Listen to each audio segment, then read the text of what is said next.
Lord, bless the land you've given me, and may I always know, as I tend each crop and creature, you're the one who helps them grow. Grant me strength and wisdom. Please protect me from all harm. And thank you for your gracious gift, the blessing of a farm.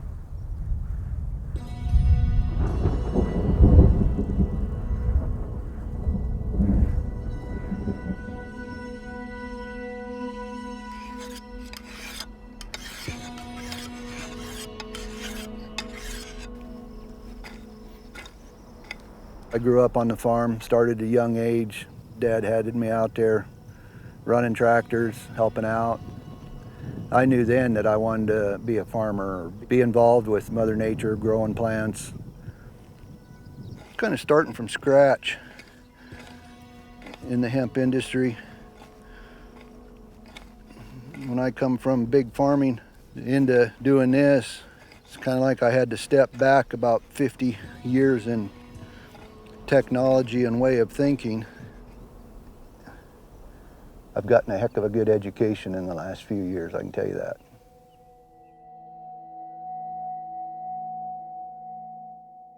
We never thought in a million years we would ever grow hemp or be involved in the hemp industry in any way.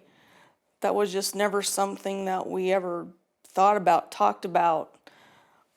We were corn farmers, you know, and when he come home and said, honey, we're gonna grow hemp. Okay. You know, coming from a quite conservative Midwestern town. Law-abiding citizens. To growing hemp, I was a little nervous at first about what they'd say and think.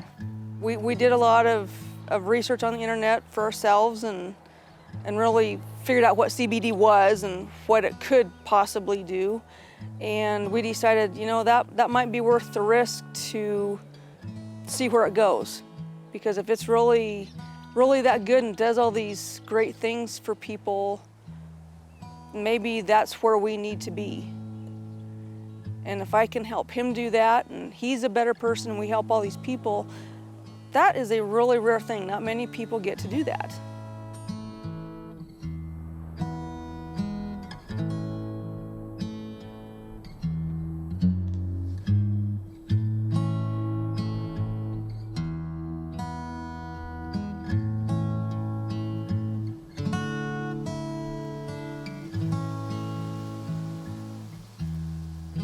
It was May of 2010, and I remember visiting this property and actually standing right over here with my brother Joel. And we were looking down here at this valley, and he said, don't you see it? I was like, yeah, I don't think so. There's 2 greenhouses right down there. It's perfect. One on this side, one on this side. Let's go walk it out. And I was like, Joel, all I see is a really steep valley with a bunch of trees. And so he said, no, like there's electrical here, there's a house here, and we're not gonna find a more secluded place for a lower price. Like, this can work. We moved here May 20th of 2010, and I'll never forget, our first greenhouse collapsed June 1st. But the second one lasted. Yeah, the second one lasted. Till July 20th. Till about a year later. We always believed in the plant for healing and helping people. That was the reason why we got into the business. But it was really day by day and learning things as we went, and mostly failing. Yeah, trial and error, more trial, a lot more error. Yeah. Last time we were here was with Charlotte, and we were walking this path right here with her through the woods and holding on to her arm.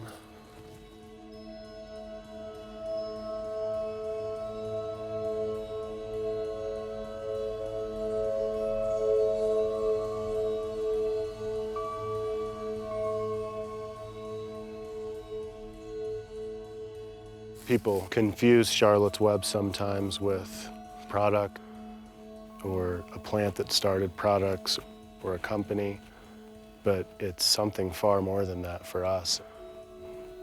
It's a something that was always there that this little girl allowed us to be, all of us together, to be stewards of, to bring to the earth, and is something far more divine and connected that no one can mess up.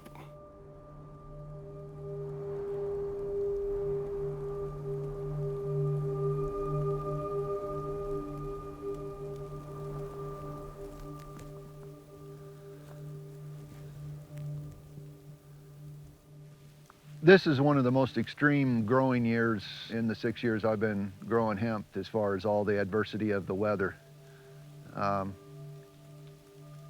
It's an unknown, but this is not good. No matter how much you think that you're in control, and no matter how well you think you do it right, Mother Nature's still going to tell you what you're going to get, when you're going to get it, and how much.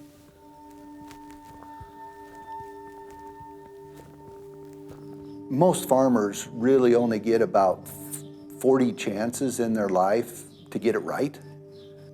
So you mess it up, or Mother Nature messes it up, try again next year. And hopefully you're successful in enough of those years that you can retire.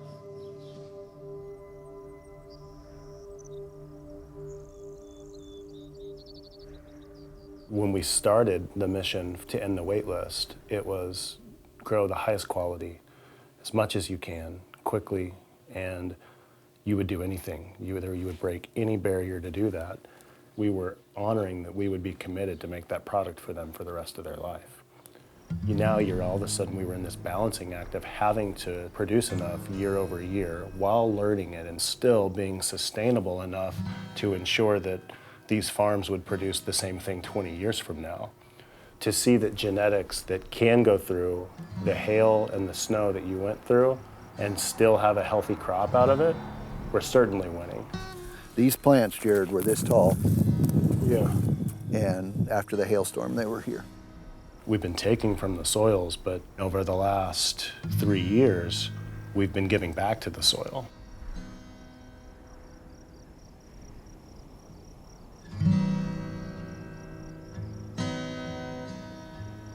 Nobody deliberately goes out there to want to destroy their farms. Nobody wants to destroy the land. Unfortunately, it's been forced upon some areas of that way in agriculture, but we're getting better. This one here, Crazy, dude. These aren't ready yet. No, but she's putting on potency. This is great. You wouldn't have had this had you not had that hailstorm. With that hailstorm, you'd have been up here in So a jungle. now the next thing is I got to make a machine that when these things are this tall, I come through and cut the tops out of them. Gotcha. We have faced a lot of adversity this year, but we've done wonders compared to what we were a couple of years ago, but I contribute most of that to the way that we're treating the soils. She's not getting filled out like I'd like to see her. No. That's why I think we could leave this farm, let her sit idle for a couple, 3 years here and let Mother Nature do her work. And then we'll go over to the other farm and put a little more production over there. Takes Mother Nature a while to get things going. You know, she hasn't gotten to where she's at overnight. Everything that evolves around her takes time. And by learning that from her has helped me develop and gain wisdom in working with people.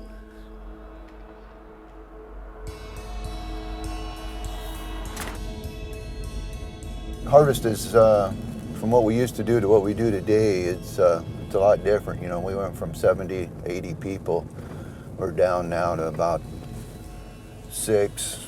Hopefully, should be able to get it down around 3 or 4 guys.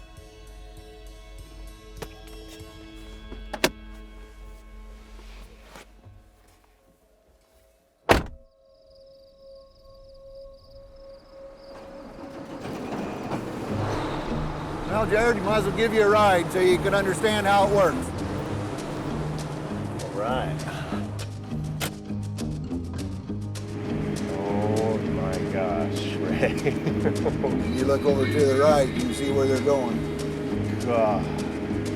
It's a little bit rough with it like this to stay exactly on the row. Yeah. It was quite a interesting working relationship off the start. They didn't know anything about farming. I didn't know anything about hemp. They'd never grown outside before. I was kind of lost for a while there. They started out on their hands and knees and mixing potting soils, and I'm scratching my head saying, man, this is a lot of work. You guys are gonna die out here trying to get this accomplished. I slowly convinced them that there was better ways to do this, that we have equipment and a little bit of modern technology to speed things up a little bit. So it was a learning curve for both of us. We just kept innovating, kept coming up with ideas, putting it together, just kept learning. Now we've got a big dryer and can mechanically harvest these plants and dry them quickly, so it's a scalable operation now. And it's just took the dry off the outside, and then the wet comes on through because it can't go through the perforation. The whole thing behind everything we did was make it easier, but yet hold the quality and the consistency of the product. We're winning. Got a ways to go, but we're winning. I don't care what anyone says, it was well fucking worth it, all right? This is awesome. We went from shovels in a field to tractors and mechanization and large-scale drying and professional operating teams. And you built that team. Thank you. We'll keep working on it, buddy. We're not done yet. We're going to continue to strive to be better and better all the time.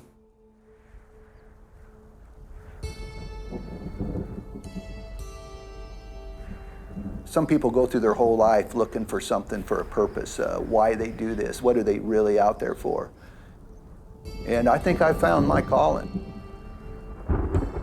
When you can say that you helped out 15,000 people on a waiting list in 1 year and improve the quality of their life, not too many people in the world gets to get up in the morning and say they did that.